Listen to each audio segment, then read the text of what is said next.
போக்குவரத்து நெரிசல் தொடர்பான விவரங்களை செய்தியாளர் விக்னேஷ் முத்துவிடம் கேட்கலாம். விக்னேஷ் முத்து, குறிப்பா இந்த தீபாவளியை முன்னிட்டு பொதுமக்கள் பலரும் சொந்த ஊர்களுக்கு படையெடுக்க தொடங்கி இருப்பாங்க.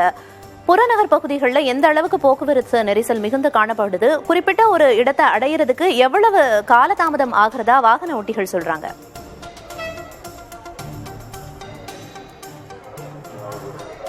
பிரியதர்ஷினி, இரண்டாவது நாளாக சென்னையிலிருந்து தீபாவளி பண்டிகையை தங்களுடைய சொந்த ஊர்களில் குடும்பத்துடன் உற்சாகமாக கொண்டாடுவதற்காக ஏராளமான சென்னையிலிருந்து பயணிகள் நாம் இருக்கக்கூடிய இந்த கிளாம்பாக்கம் ரயில் நிலையத்திலிருந்து தற்பொழுது காலையிலேயே புறப்பட தயாராகிவிட்டார்கள். நீங்கள் கேட்டது போன்று நாம் கிளாம்பாக்கத்தை பொறுத்தளவு ஒரு சென்னையிலிருந்து இங்கு வரக்கூடிய பயணிகளால் போக்குவரத்து நெரிசல் என்பது நாம் இருக்கக்கூடிய இந்த கிளாம்பாக்கம், வண்டலூர், ஊரப்பாக்கம், கூடுவாஞ்சேரி உள்ளிட்ட இடங்களில் அதிகமாக ஏற்படுகிறது. நேற்று நள்ளிரவில் இருந்தே சுமார் ஒரு இடத்தை கடப்பதற்கு கிட்டத்தட்ட சாதாரண நாட்களில் 5 நிமிடங்கள், ஆனால் தற்போதைய நாட்களில் இன்றைய நிலவரத்தை பொறுத்தவரை கிட்டத்தட்ட 20 நிமிடங்கள் முதல் 25 நிமிடங்கள் ஆவதாக வாகன ஓட்டிகள் சிரமப்பட்டு தெரிவிக்கிறார்கள். மிக முக்கியமாக நாம் இருக்கக்கூடிய இந்த கிளாம்பாக்கம் பேருந்து நிலையத்தை பார்க்கலாம். காலையிலேயே பொதுமக்கள் மற்றும் பயணிகளின் கூட்டத்தால் தற்பொழுதே களை கட்டி வருகிறது. ஒட்டுமொத்தமாக நேற்று முன்தினத்திலிருந்து நேற்று நள்ளிரவு வரை கிட்டத்தட்ட 3.56 லட்சம் பயணிகள் சென்னையிலிருந்து தங்களுடைய சொந்த ஊர்களுக்கு அரசு பேருந்துகள் மூலம் சென்றிருப்பதாக அதிகாரிகள் தரப்பில் தெரிவிக்கப்பட்டிருக்கிறது. இதற்காக சிறப்பு ஏற்பாடுகள் செய்யப்பட்டிருக்கிறது. இன்றும் ஏற்கனவே வழக்கமாக இயக்கக்கூடிய 2000 பேருந்துகளில் கூடுதலாக 1500 சிறப்பு பேருந்துகள் என்பது இயக்கப்படுகிறது. இங்கு நாம் நேரடியாக பயணிகளிடம் கேட்டு தெரிந்து கொள்ளலாம். சார், வணக்கம் சார். வழக்கமா தீபாவளிக்கு என்னைக்கு ஊருக்கு போவீங்க? இன்னைக்கு காலையில கிளம்புறதுக்கான ரீசன் என்ன சார்? ஆக்சுவலா நார்மலா நாங்க நேத்திக்கே கிளம்புறதா இருந்தோம். பட் லைவா உங்க லைவ் ஷோ எல்லாம் இதுல பார்த்தோம், டிவில பார்த்தப்போ பயங்கர கிரௌடா இருந்தது. ஸோ அதனால அதை நம்ம போஸ்ட்போன் பண்ணி இன்னைக்கு போறோம். ஸோ இன்னைக்கு கொஞ்சம் ஃப்ரீயா இருக்கிற மாதிரி இருக்கு. நேற்று நைட்டு பார்க்கும்போது எப்படி இருந்தது, இன்னைக்கு எப்படி இருக்கு? நேற்று ரொம்ப ஓவர் கிரௌடு சார். இன்னைக்கு நார்மலா இருக்கு சார், சமாளிக்கிற மாதிரி இருக்கு. இன்னைக்கு இந்த வருஷம் தீபாவளியை எப்படி கொண்டாடுவீங்க? உங்களுடைய சொந்த ஊர் எங்க போறீங்க சார்? நாங்க சொந்த ஊர் சிதம்பரம் சார். சிதம்பரத்தில் புவனகிரின்னு சொல்லிட்டு இருக்கோம் சார். அது ஃபேமிலியோட போயிட்டு இருக்கோம் சார்.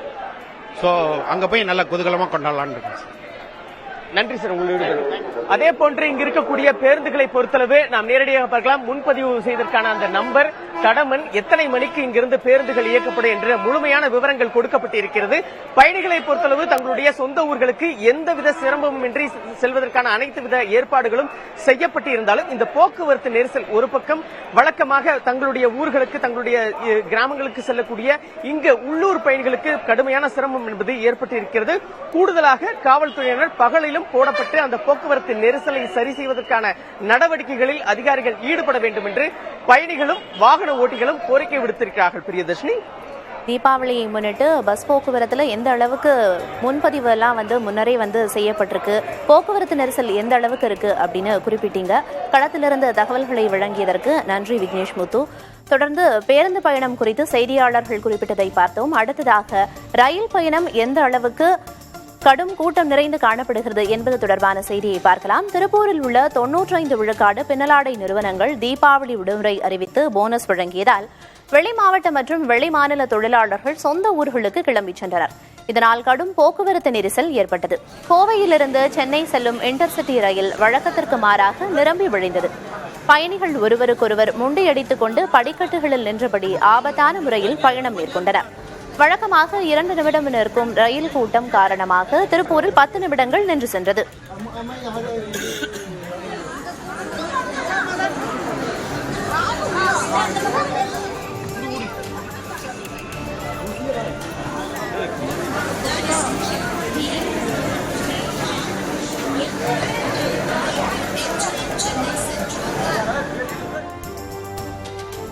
தூத்துக்குடி மாவட்ட நுகர்வோர் கூட்டுறவு மொத்த விற்பனை பண்டக சாலையில் தள்ளுபடி விலையில் விற்பனை செய்யப்படும் பட்டாசுகளை பொதுமக்கள் ஆர்வத்துடன் வாங்கிச் செல்கின்றனர். இங்கு 100 ரூபாய் முதல் 1000 ரூபாய், 6000 ரூபாய் வரை பட்டாசுகள் விற்பனை செய்யப்பட்டு வருகின்றன.